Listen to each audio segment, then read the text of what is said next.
you're on. Okay. Victoria, would you like to go next? Hello, everyone. Good afternoon. My name is Victoria, and I actually got involved with your organization because they came out to my children's school about 3 or 4 years ago, and we tried to do something with our school advisory council, a collaboration, and it was really nice and lovely. Got a lot of families signed up to come to the park, to Tacony, and do walking events and, looking at different trees and all of that stuff. So it was really nice.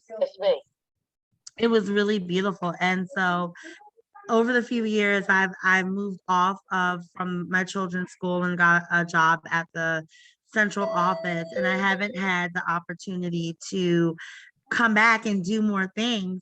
But I said this year I'm determined because I work for the Office of Family and Community Engagement, and I live near Tacony Park. My children and I, when I was going through a really rough time and my children went to Fenleather, I didn't always have bus fare to get me home. So I would walk. I had just enough for them and me to get them there and for us to get back. But I wouldn't have enough to get home and then come back and pick them up. So I would walk home and I would take that park route from, wherever it is, where the Fenleather side is, all the way towards the boulevard. And I was caught up in the majesty and the beauty of something that I have seen all my life in this neighborhood. I've always walked by it, but never really went in it. And I couldn't understand why, because I'd go to Fairmount Park, I'd go to all these other parks and places in the city, but not the one that's literally next door to where I live. And it made me realize that there is so much to this city, nature-wise, to explore and discover. And I think I can appreciate where I come from more if I'm involved and I'm in these areas and I'm spreading the word. So my goal, long story short, this year is to bring this organization to my schools, because they're in the surrounding areas, and get people really excited about nature. And I have so many people who want trees planted in their neighborhoods because, they know it's beneficial for shade, it's beneficial for just, the block all together. So I'm really excited. I was like, I have to come tonight, no matter how busy I am. I'm at work, but I'm going to make this hour, count. Yeah. Wow. Oh, thank you.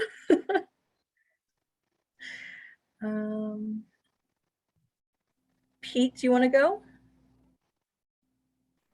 Yeah, sure. Pete Carter. I'm kind of all over the place, done a lot of different stuff in the park.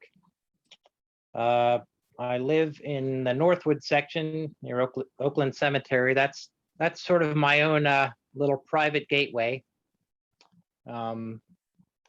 So anyway, yeah, cool thing I saw recently is there were a couple of fawns in the cemetery, and I didn't see the doe, and I was a little concerned, so I was kind of keeping an eye out. And then one day I was walking and I saw the doe and one of the fawns nursing. So that was pretty cool.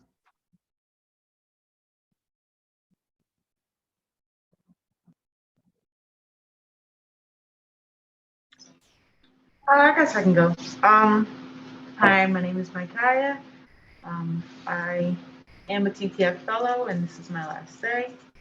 I live around Longcrest, so I am right next to the creek. I think the closest gateway is the Adams Avenue Bridge, and the safer gateway that I've started to use more is the Rising Sun gateway. And my story is kind of very similar to Victoria's. I have always walked past the creek, but never actually gone in it. I guess just because I never really knew what was inside of it and never quite felt welcomed, or just never thought I had enough time to do so. So I really did take this opportunity as a fellow to really explore this part that I just was not able to, one way or another, to do so. I guess one of the cool things I saw in the park, well, of course, the murals. I love seeing like the tracks too, like deer, raccoons, you know, just seeing or like the beaver signs, just seeing what's in the park, even if I can't like see them in the physical sense.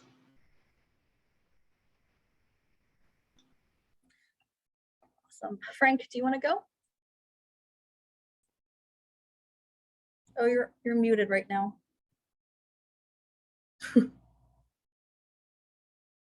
You're still muted. How's that? Now we're There you okay? go. Yeah. All right. Yeah, how like I said, I got started because I got involved with another organization, the Secular Franciscans, and they wanted to get involved with like environmental type of things. So something about that same time. So they introduced me to your app, and I realized that kind of that park is something I used to do as a kid. And so I just continued, and you have a lot of interesting things going on with the environment and with learning about nature, and it was all interesting to me. So I've been around trying to help clean the park up and get involved with some of your other nature walks and what have you. Awesome. And Siani. Hi, everyone. Sorry I'm late. I, for some reason, thought this started at 6. You think I'm used to this by now. Are we answering just how we got involved with the park? Yeah, sure.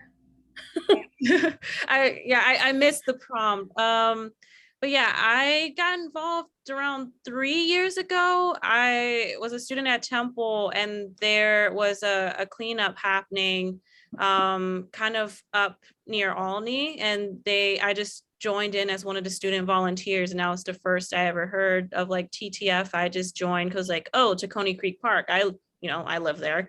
So that was like really interesting way to kind of like get to know the organization, and just since then I've just been volunteering any chance I get with the organization, and just being involved in any way possible at the different programs in the park.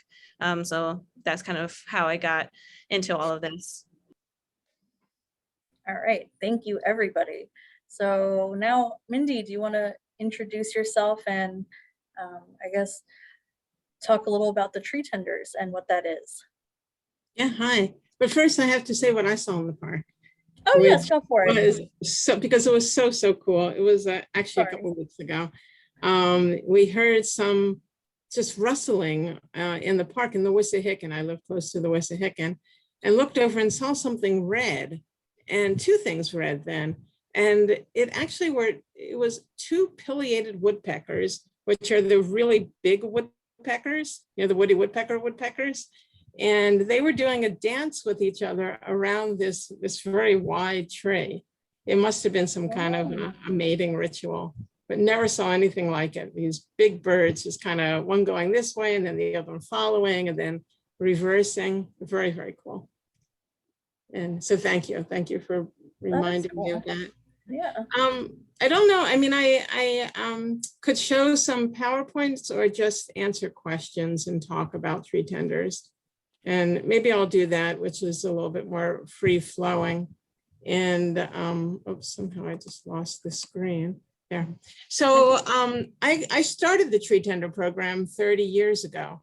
And the idea was that the city didn't have enough funds to adequately plant and maintain the trees that we have.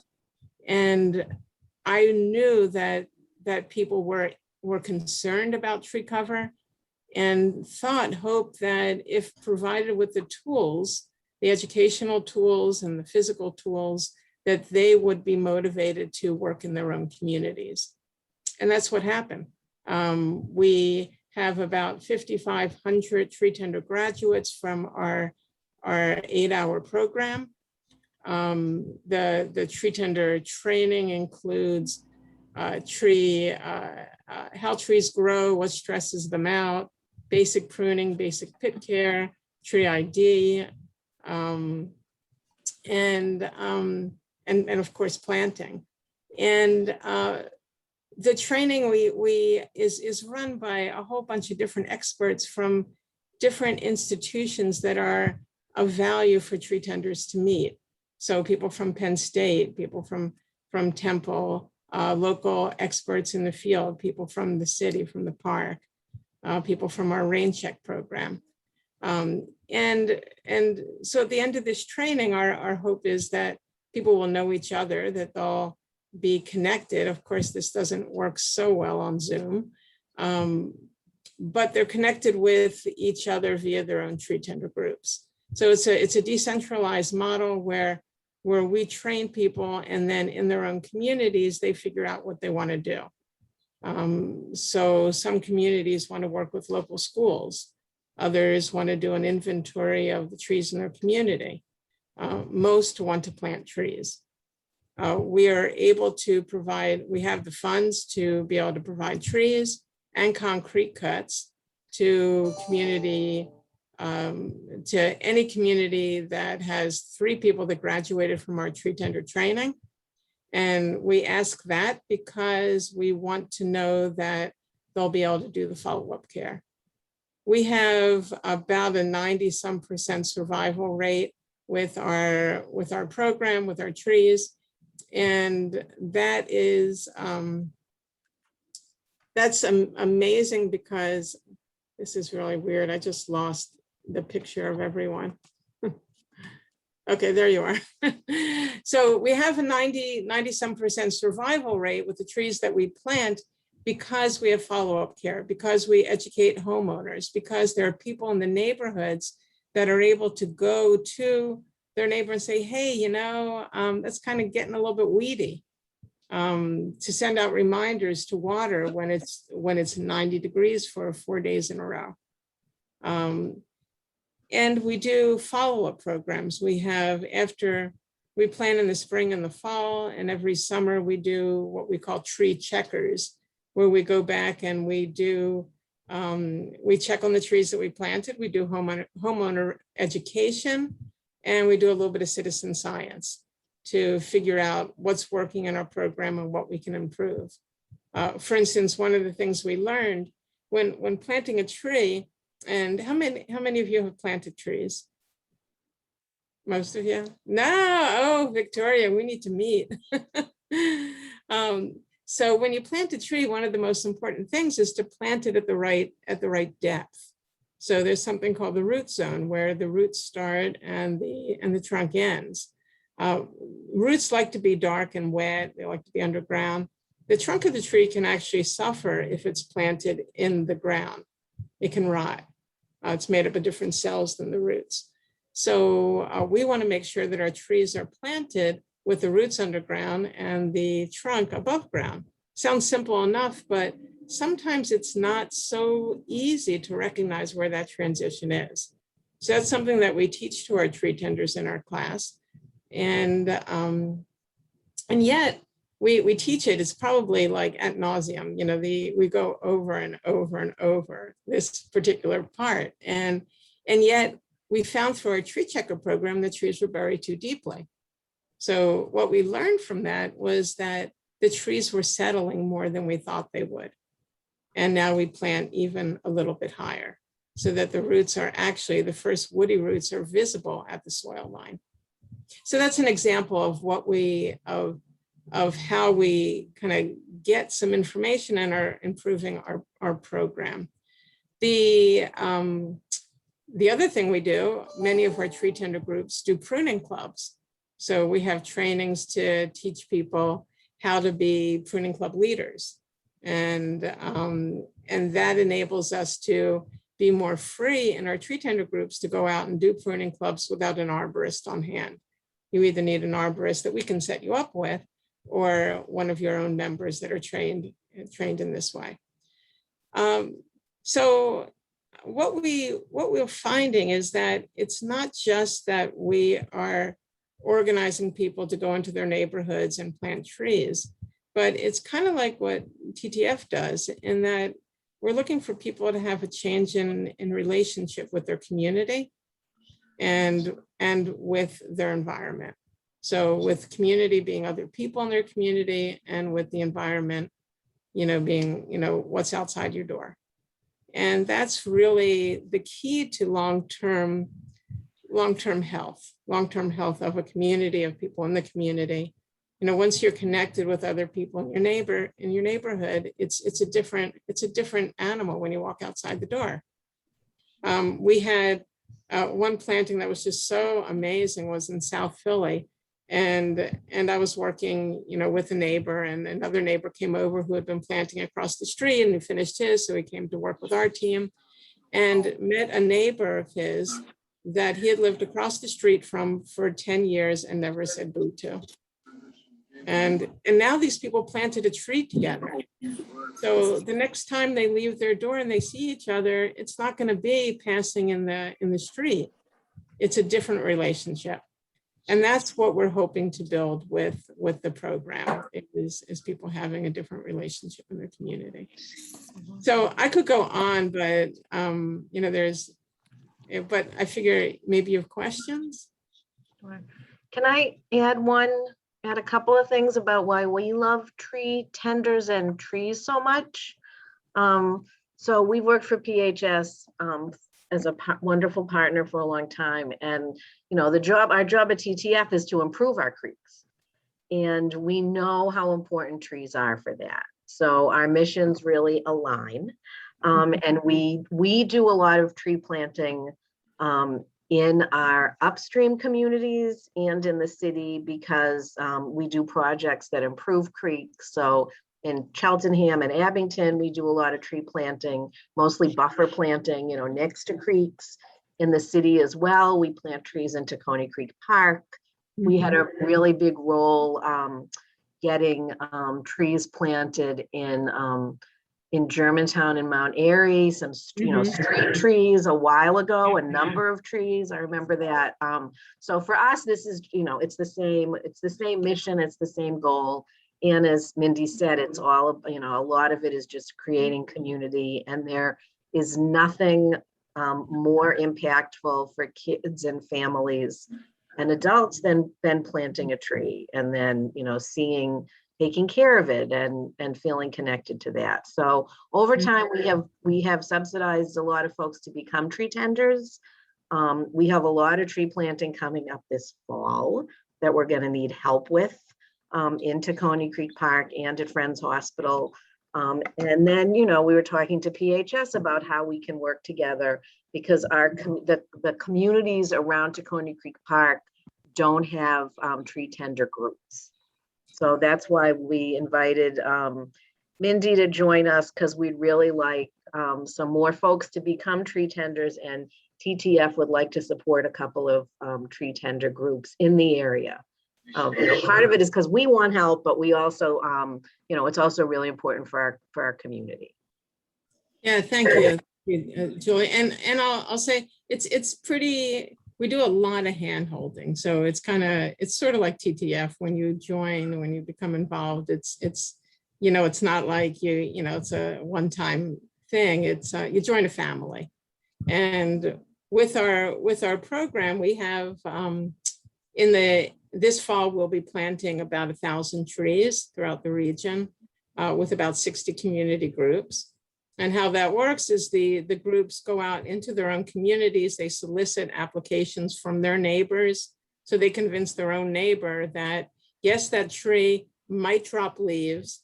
And there is a history somewhere in there about trees lifting sidewalks. And that might, it could happen. It probably won't, because we're planting the right tree in the right space now. But, that has happened in the past. And trees, I liken them to family. We all have family, and some of that family is less desirable than others. But it's not, even if you have that aunt who's totally inappropriate, that's not a reason to give up on family. And the same is true with trees. Trees they're living things, so they have stuff. But the overall value so outweighs any of the inconvenience. And that's what we need neighbors to talk to neighbors to convince them of, to be able to put in applications saying, yes, I want a tree on the street. Yes, I understand the incredible advantages to this environmentally. And only neighbors can do that. If I go to your neighborhood, Victoria, I'm not going to have the same success rate as you are talking to your neighbors. And so the tree tenders, they gather those applications. We're able to go to the city and get permits, and we're able to buy the trees and get the concrete cut. But then the community group organizes their neighbors to do the planting. And we provide all that hand-holding for new groups. We send staff and volunteers and arborists out there to help with that planting. But the majority of the people doing it should be from the neighborhood because it's yours. And then we provide training, on the follow-up, on tree checkers, on pruning clubs, on all that kind of stuff. And so that's it. We have our next training is this September. It's 4 Wednesdays, September 22nd, 29th, October 6th and 13th from 6 to 8 at night. And then we're going to be having a picnic with a purpose. Actually, 2 of them, one in the city and one in Norristown. And if you want information, you can just look at it. It's www.treetenders.org.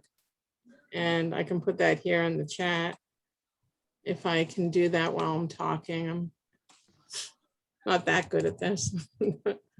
So I just had a couple of questions. I was actively listening, but sometimes I actively listen too much and then I don't hear. So my question was, is it an all age group? Like any age group can come and be a tree tender, or do you have certain levels based on their age? Yeah, that's an excellent question. So in the real world, what used to be our real world, we would have every January a class on 2 Saturdays that we would promote as more youth friendly. The problem is if you have a kid and they're in school all day long, and then they're coming to a class in real life, it would be from 6 to 9 at night for 3 Wednesdays. And then now on Zoom, it's 4 Wednesdays for 2 hours. We can't ask people to do 3 hours in a row on Zoom. But, if you have a kid that's, we don't want to turn them off by having this be just drudgery, having to do this kind of learning after a day of school. Now, with that said, there are some kids it's not drudgery for. It's like they love it. And so we've had very young kids come and sit through the training. A lot of high school students have done it. And but we want to be mindful of that. Long answer. So I'm looking to find ways to connect and recruit my strong science students and families who are very already nature oriented, but not too deeply in there, and they're looking to get more involved. I'm looking for those kinds of families to bring over to you guys. So here's the way it could work. There is a way it could work is that because these classes are on Zoom and we record them, they can be accessed whenever.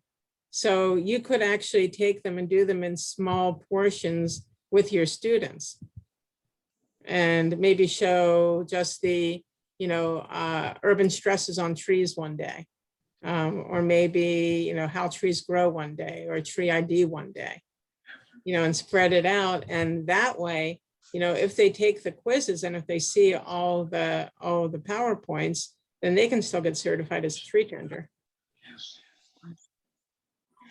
And I have one more question. I don't want to hog up everybody's time. I'm so sorry. My other question is, and this is kind of more personal. So on my block, we are looking to move forward with having some type of foliage on our street. Some sort of what?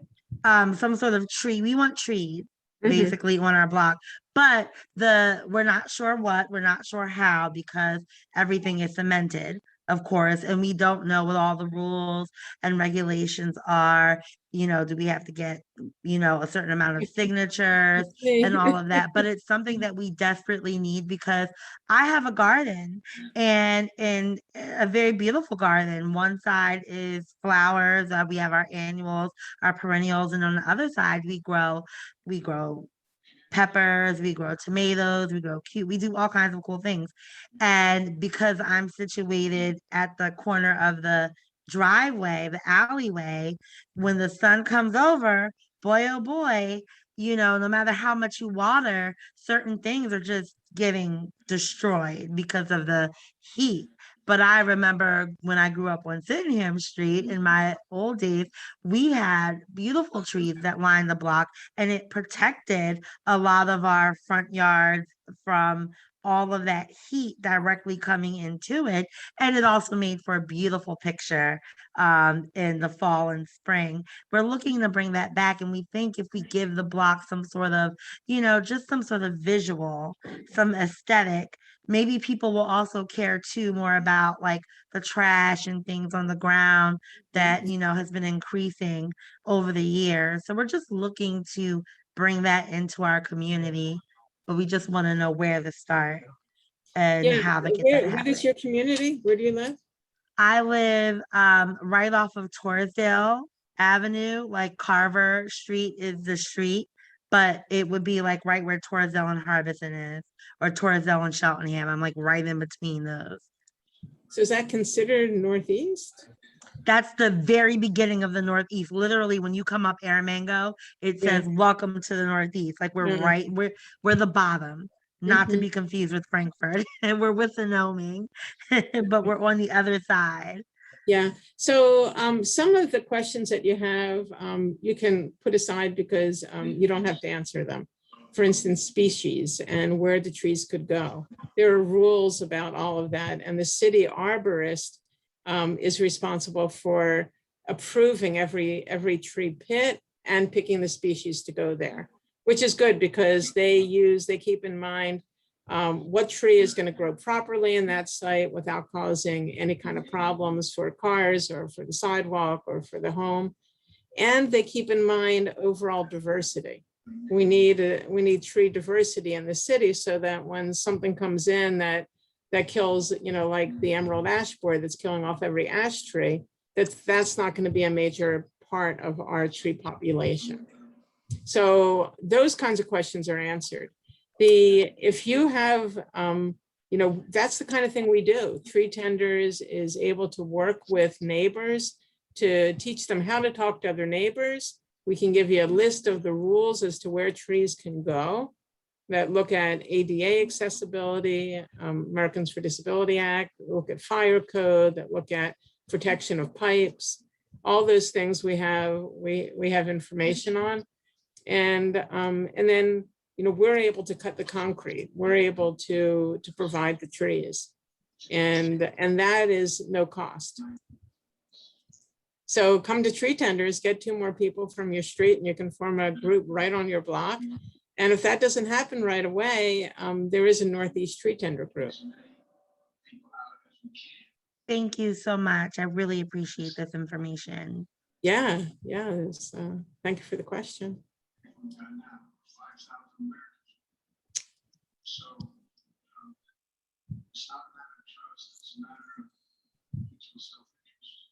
Myself. So for next steps, I think what we'll, with our September newsletter, which everyone on this call receives, we'll be reminding people about signing up for Tree Tenders. And again, we are happy to subsidize people because we need Tree Tenders. Is there any other follow-up? I think during the fall, we're really going to be reaching out to people that have been trained and people that have come to plantings and people that will be coming to the plantings that we're doing, and trying to schedule a time for people to come and ask more questions and see if we can get a couple of Tree Tender groups started. So if you're on this call and you're really fired up about becoming a Tree Tender or even leading, sort of leading a group, please let Susan know.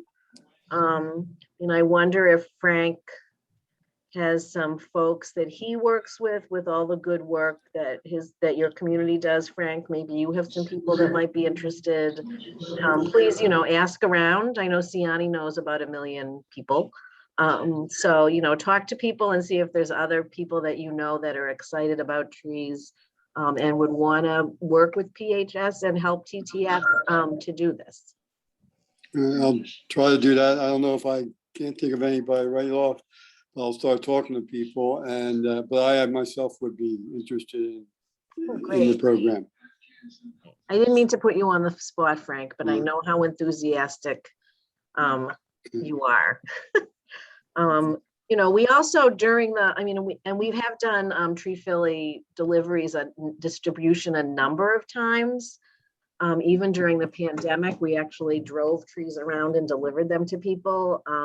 So we're going to connect with those people too, because now they have beautiful trees, many of them fruit trees in their yards. So hopefully that inspires people to try to get more trees in their neighbors' backyards.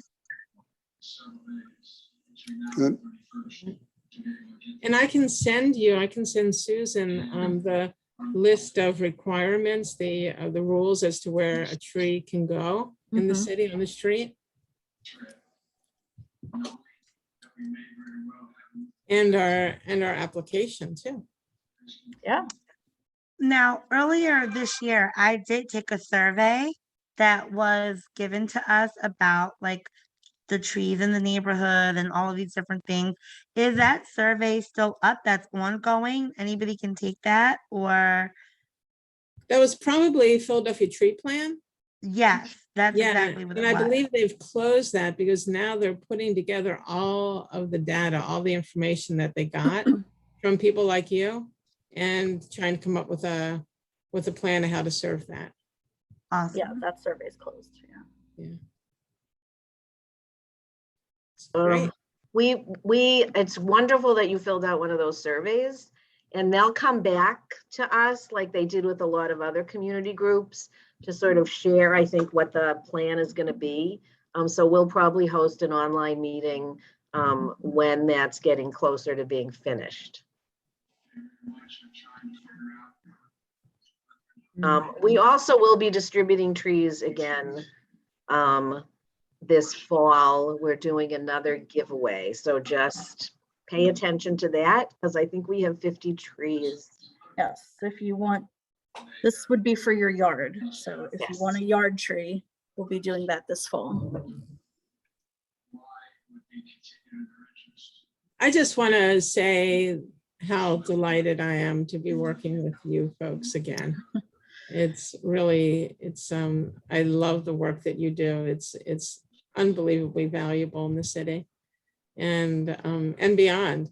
Because watersheds don't tend to appreciate city lines. We feel the same exact way. Thank you. Thank you. Thank you.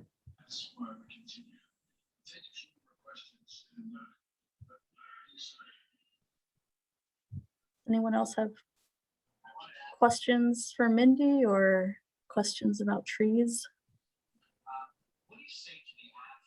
Yes, I was also, I'm so sorry. No, go for I'm it. a question asker No, person. go for it. Yeah, so I was wondering, do you have, like, so in the fall, when we get trees in our neighborhood and, like one of the bigger issues is of course the leaves falling and all of that stuff like that. Do you educate people on how they can use those falling leaves or whatever to turn it into something that's like beneficial or, repurpose it? Because I think if people had education on that, like, okay, so yes, the leaves have fallen or those nasty berries or whatever, but maybe you can use it in a compost, or maybe you can use it.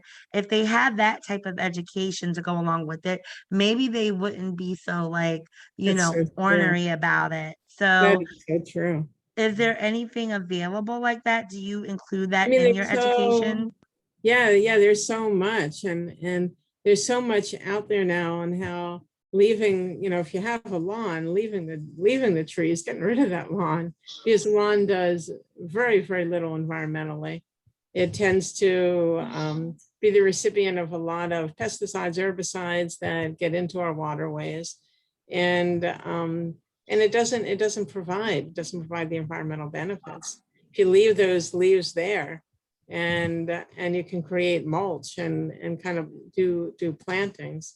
I think there's so many things. One of the thing I got the biggest kick out of was when I started getting complaints about ginkgo berries because they're kind of stinky, right? And so people wanted to know what they could do about it. I would send them recipes on how to cook with the ginkgos, because those ginkgo berries, if you buy the ginkgo seed in a Chinese market, you're going to spend a lot of money for that. I know, it's wild. Yeah. And they're delicious. Expensive. I had no idea they were edible. Mm-hmm. Yeah, you want to get off the stinky outer shell, but so the ginkgo, the leaf, I believe, is what's used as a memory enhancement, as a tincture. Mhm.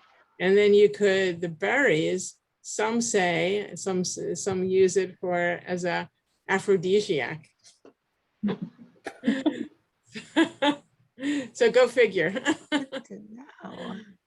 Yeah. I personally, I've roasted some ginkgo berries before, so that's probably the best thing to do if you're just like starting to eat them. Yep, quite good.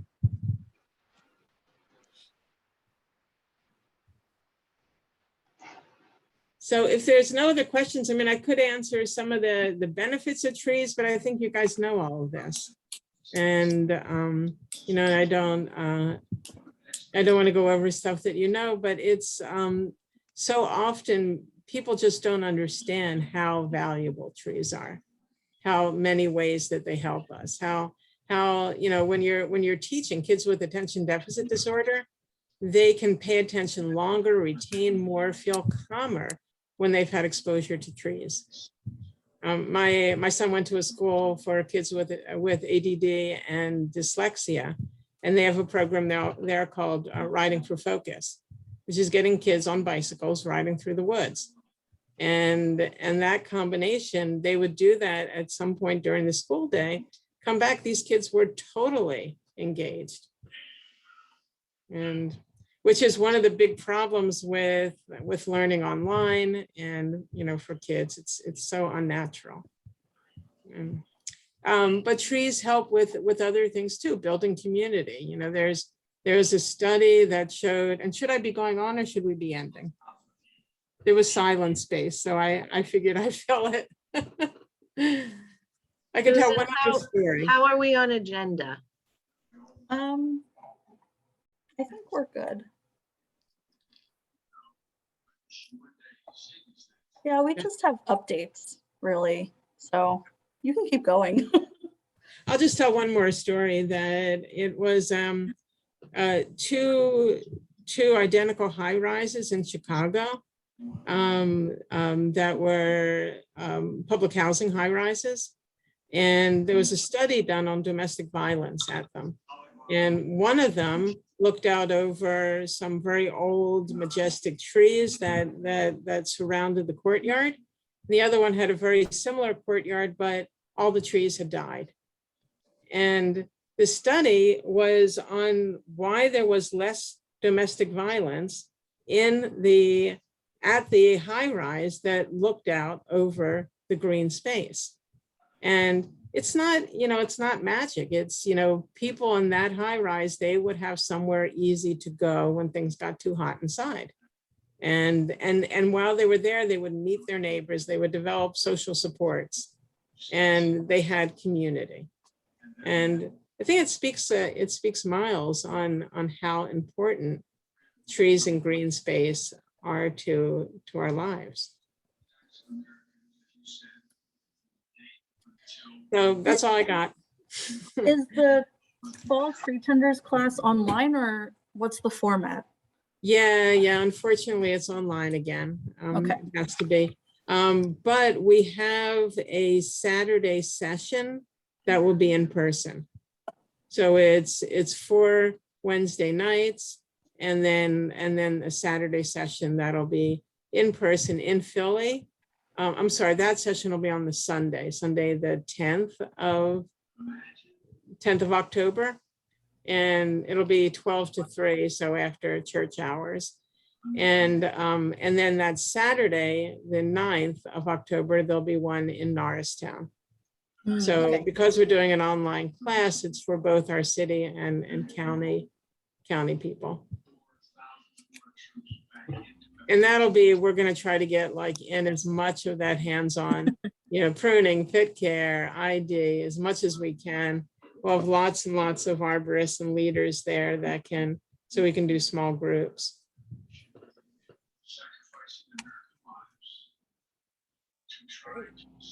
Thank you, Mindy. Thank you. Yeah. Yay, trees. We love trees. Yeah, if anyone's interested in the tree tenders class or knows anyone who is, let us know. Like Julie said, we like to, cover that cost for people. And Victoria, seriously, if you want that, we could do that free of charge. We could get you the recordings and all the class information if you wanted to teach a unit with your students. Okay. So is this my bye? Should I go now or? You can stay if you want, but you're so amazing that you joined us while you were at Rite Aid and Kim texted I'm you. not So- at Rite Aid anymore. I went Right. home. And I think you should go have dinner or look out Yeah. at the window. Okay.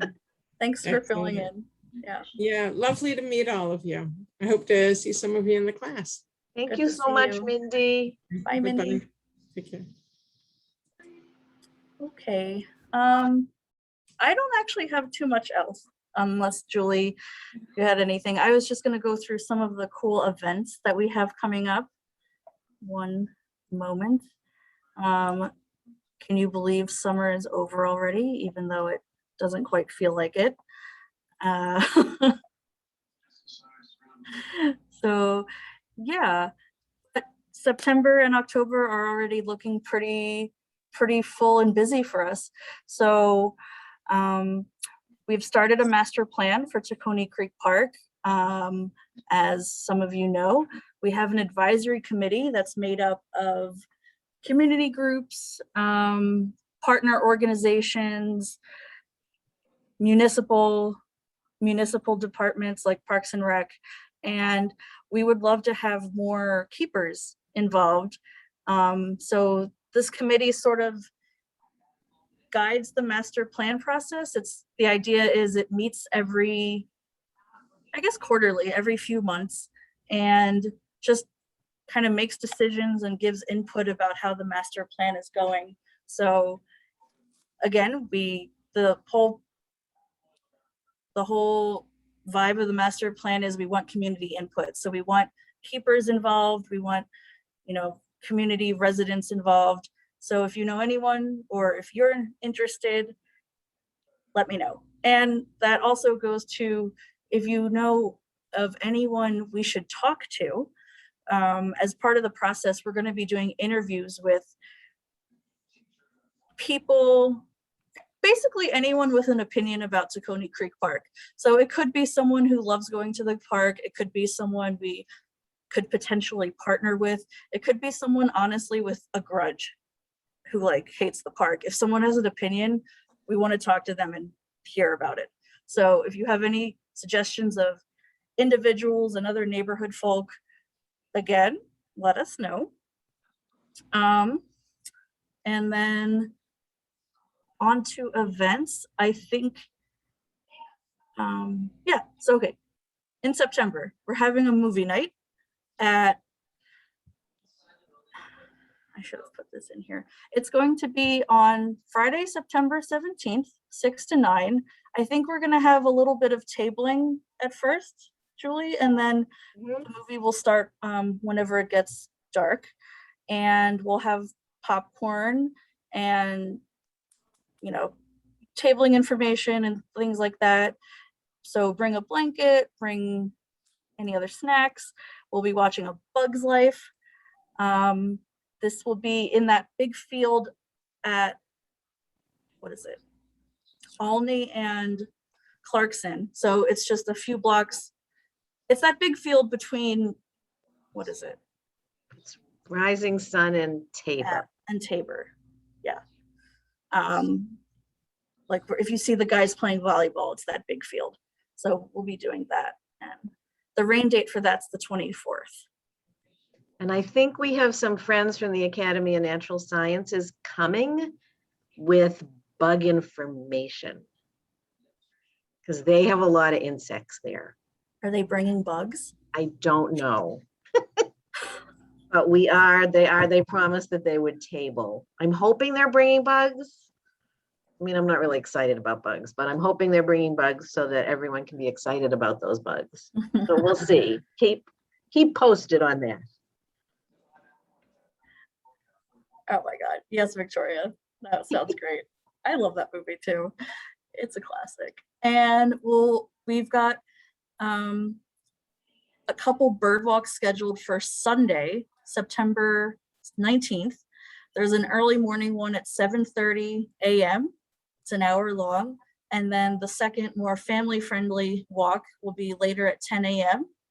And they will both be meeting at the Gateway at I and Ramona. And I believe we'll have binoculars and everything to provide. Mhm. And that registration, I think we should have registration for that already. Mhm. I think so. So we have found that doing the walk at 2 different times is good, because the really serious people come out early, and then the later one is more geared to families who, you know, are tired and they don't want to get their kids up at 7:30 to go on a bird walk. I don't know who is leading that. Dorian is working on that, and we are hoping to have those, you know, our goal is to have all our walks in English and Spanish, someone who can speak both. Brandon has moved on to, Brandon moved to Pittsburgh. We're very sad about that. We are looking for some other wonderful, you know, environmental educators.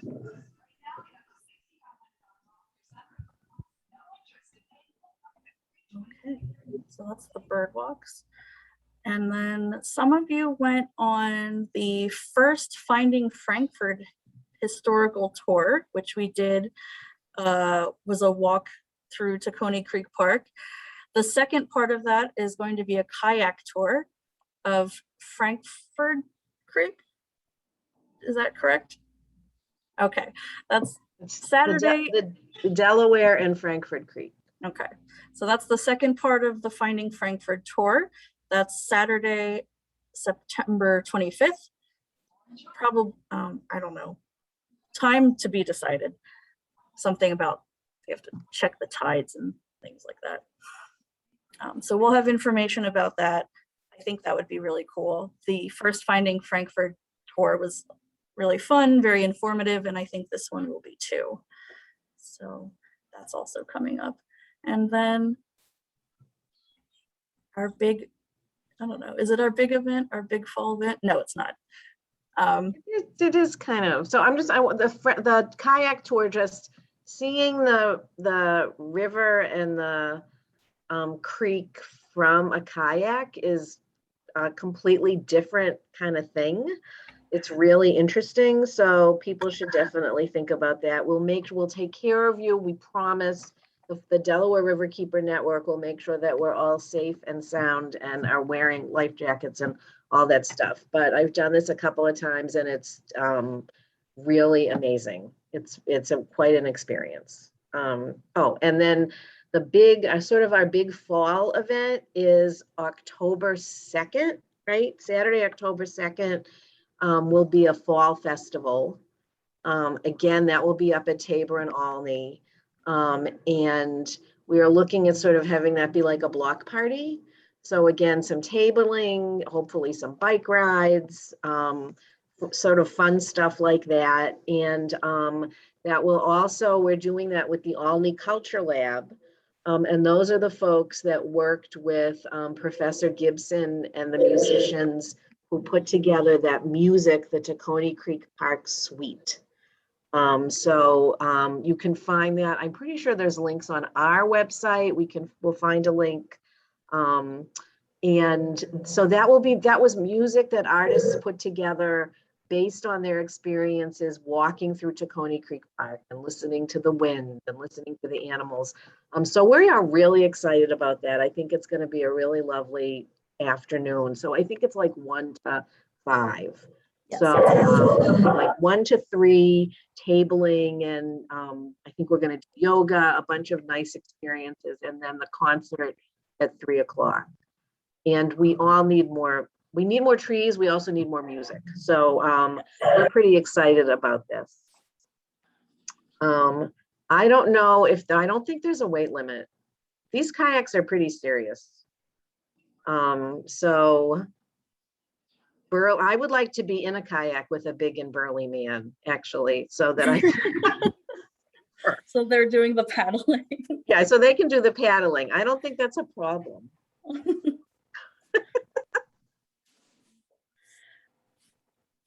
That was all the event updates I had, Julie. No, I think that's great. Where will they, do you have any idea yet where they will be getting into the river, or where will these kayaks, where will this be beginning at, or where do they put the kayaks in? So we may do that at Glen Ford. Oh.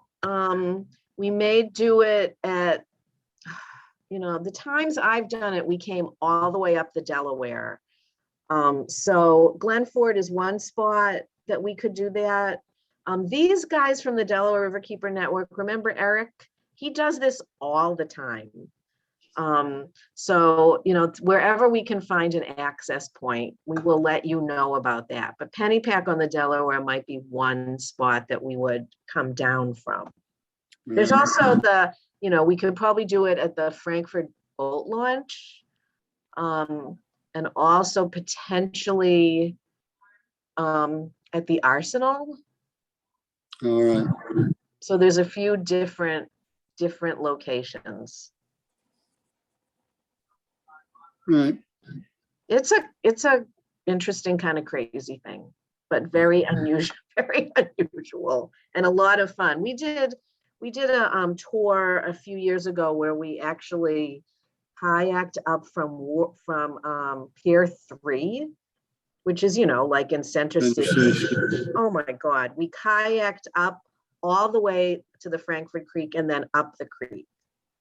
And I think that's part of what we want to do because, I was shocked at how beautiful it really was to be on the Frankfurt Creek. I had really low expectations. I was like, this is going to be gross.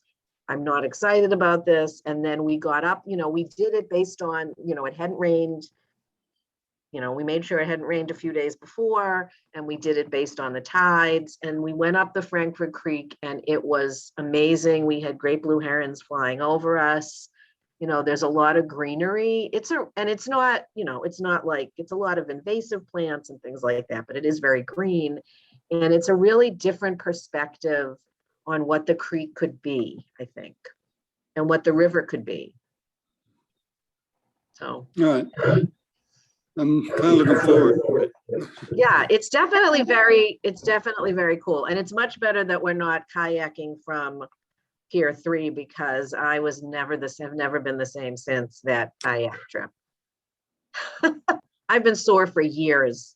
The other thing I was just going to add, Susan, is just, we continue to work with Parks and Rec to try to keep the trail clean. Yes. To work on making sure that if there's stuff happening that we need to let folks know about, we do that. Please contact us if you see things that are of concern. Post litter and stuff on 311. It's been really great because people have kept us in the loop. we text and email our contacts at Parks and Recreation and the councilwomen when we need to. And we work really hard to try to listen to everybody's concerns and get stuff fixed as soon as we can. It's a battle, but we try to make sure that park is clean, and when people see a lot of dumping, we get it removed as quickly as possible. Does that include the area right by Crescentville Road, that turnoff? It's right across from the creek entrance itself as you're there, but that spot that where everybody turns off. And then there's Newtown Road. Right. And then there's all that trash there that I don't remember it being that way when I was a kid, but it's there now. And my concern is that when it's windy or whatever's going on, that trash is flying over, to the other side and getting into the rivers and the creeks or whatever, the creeks rather, and polluting just the forest and the woods or whatever you want to call it in general. Yeah, that area is a real challenge. I know Susan, we saw, I think, you guys know your fave trash man, the sanitation worker who's gotten involved. Apparently there's a cleanup this weekend on Newtown Road. And we're concerned about the spot across from there too. It's a really hard place to do a cleanup because people come, we've done a few cleanups at the gateway, within the park. But we have hesitated to do cleanups on Newtown Road because people come speeding down that road. It's gotten much worse. I'm so sorry. Can it be blocked off if we get like a permit or something from the city for like a designated day? We could.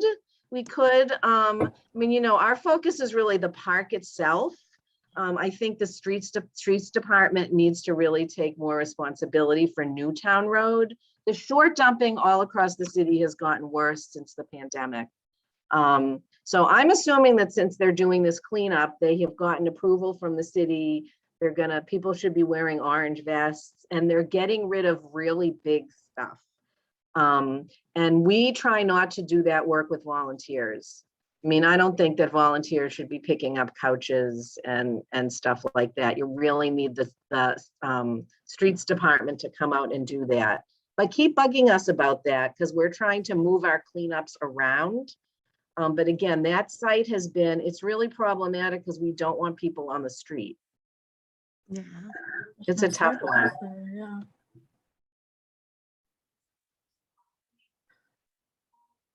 Yeah, and we know a couple weeks ago, we were told that someone was seen cutting the chain at the gate at I and Ramona, and cars have been on the trail. So, let us know about that. And Right. yeah, I don't have a good it's end tough. to that. It's happening, and please watch out. Right. And the more times you contact us and post things to 311 and contact council people, it really helps. I'm gonna put I can't believe I'm doing this. I'm putting my cell phone in the chat. So, it's mostly my children who have that number and my family. But if you see something really disturbing, feel free to text me because we can pass that on to Parks and Recreation. If you see somebody dumping, that's probably a call to 911. But the city should realize that we want the city to realize that people really care about this park and that they have their eyes on it. And we expect them to do their best to take care of it. So, and if you see anything, we've heard some stuff about sort of events going on at the driving range. So, Pete and Santiago and Ciani and Frank, if you're walking by there and see stuff, just discreetly take pictures, let us know what's going on there. The guy doesn't have permits to do anything there. And we would like to know more about what he's doing because even though it's a street, it's also the trail. Sometimes I saw the motorbikes going inside more than one, and Well, sometimes I saw the police too to throw them out. Good. This happened Saturdays and sometimes Sunday, but almost Saturdays. I see everything because I close to the what I say where the people going The inside to the gate, park. yeah, The you're gate. right next to the gateway. Yes, yes, I saw everything last time. I saw the police and a lot of motorbikes through in the, but that's good because that say that the people still going to the park and they don't want to see a lot of what is it? No, a lot of motorbikes. You know, Yeah. that's good because before that when I walk to the park, it's a lot of motorbike that you had to what do you say, go outside to the road because they go so fast and can have some accidents. Yeah. That happened one time. The little girl walking the park and have a lot of where is accident. I saw the papers over Right. there. Yeah. That's nice. They improve our park. That's nice. But also too, we're concerned because those of us who like to go for walks and stuff and we see them as women, we're deterred from that because we don't want to stereotype, but we don't know. We don't recognize these people from the neighborhood, so we don't know who they are. Like we can't place them there, we can't place them from anywhere on our side. So we're reluctant to walk through there by ourselves or even with a buddy because we don't know what's on the other side of that, like who these people are with these strange bikes. So I will say in the past 4 to 5 months since summer started, I really haven't been taking my walks there because I don't know what that element is. I hate to say that, but it's really how a lot of us feel.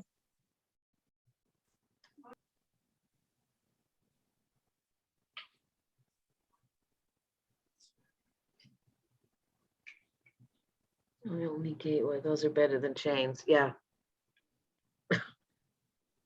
Yeah. the bars. And this has been an ongoing battle about gates. It really, it really is. When they did the trail, I don't think they really thought about what the best infrastructure was for those gates, that would enable walkers and people on regular bikes to get in, but prevent everybody else. So I'm hoping that that's something we look at as part of the master plan, that there need to be much smarter, more secure gates so that somebody can't cut the chain. It's kind of crazy that somebody could do that. And it might mean that we as a community in that area need to, get together and hound our city council or hound our district representative to, get on that. Maybe this means having a conversation with Jason Dawkins and getting whoever he represents. I know he represents like my district, but it's close enough. Like, we're all sharing this park from my end all the way, even probably near like the Alany section. People come out to all of these sides of the park. So, I will talk to the Wissinoming Civic Community Center and see if we can link up and collaborate with you guys to maybe do a letter writing campaign, or even like go down to the people and talk to them about protection for our pedestrians and cyclists and joggers and walkers and bird watchers. Yeah, this is Pete. Just to clarify, I might not have heard properly, but anyway, at the Alny gate, there's like a bar that goes down through where the gate is, and then the lock that has a hole in the bottom, and then the lock is put through the hole in that bar. And Right. if there's a way to get those, so we can put those in at some of the other gates, that would be a big help. And, you know, I put in the chat, I'm willing to, you know, contribute the funds to that, because that would, because yeah, if you have chains there, they're just gonna constantly be cut. You know, it's more of a maintenance issue, because they're gonna be doing that all the time. So Yeah. anyway. Yeah, I mean, there are places where there are the bollards that go down, where I don't even think there should be bollards that go down. It should just be a bollard that doesn't move. So I think I think we need to look at each gateway like one by one and figure out what makes the most sense. But I agree with you. It's the chain thing is kind of crazy. It's too easy for people to get in. You know, we want people to be able to walk and bike in and get in with strollers, but not, you know, be able to drive in with a big quad thing. So hopefully that's something that, you know, with Natural Lands, this is our consultant on this. I mean, they manage parks all over the place. And hopefully they'll be able to help us figure out what makes the most sense to make it less accessible. Yeah.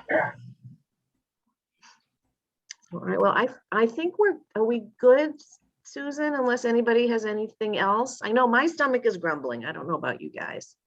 Yeah, I don't have anything else. If anyone else has a question, comment, or something they want to share, you can go ahead. Just real quick, you might want to have people aware, you know, since they cleared out the Kensington homeless, they'll be looking for new spots, and you may wind up with more needles and other debris in the, at least the Juliet area, the I Romana area, because that's the closest to the Kensington. So you may need some help there. You may find that there's more people camping down there in that area now. So you may want to, you know, let people be aware of that. And again, call 311 or the 311 and let the city know there's camping there. And in the Harrogate Park, they put up no camping signs. So if it gets to be a problem, you may be wanting to think about having the city put them up there also. Yeah. People that, I mean, that has happened as you know, the city has moved people out of Kensington. So I think you're right, Frank. I think we're going to see more of that. And what we try to do is contact homeless services and have someone come out and talk to people, because, you know, we're really not qualified to sort of advise people and suggest what resources. It's sad. Okay. And like I said, just let them, then that would be, you know, notifying 311 so they could get the people out there. Have the city realize, you know, the problem's just moving, not being solved. No, it's not. Yeah. I was going to say that we've already started seeing at least some dumping that's not like house waste. It's more so just medicine. Like someone had stashed up a whole bunch of medicine and then dumped it in near Ramona. So I'm sure we'll see more of that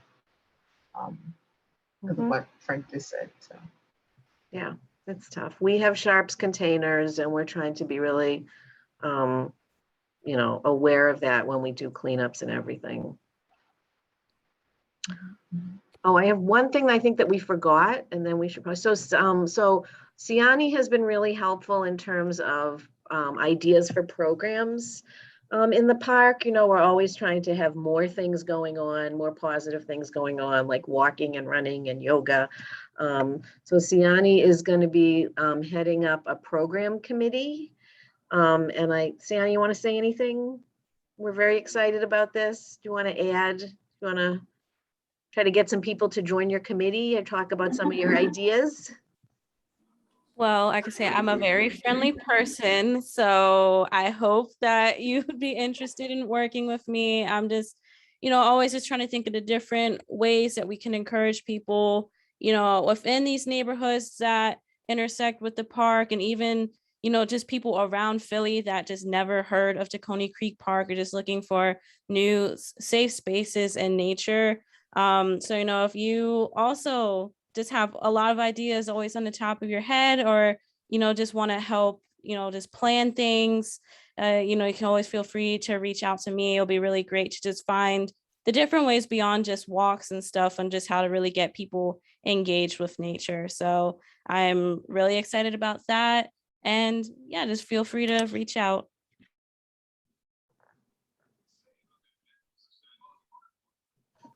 Okay.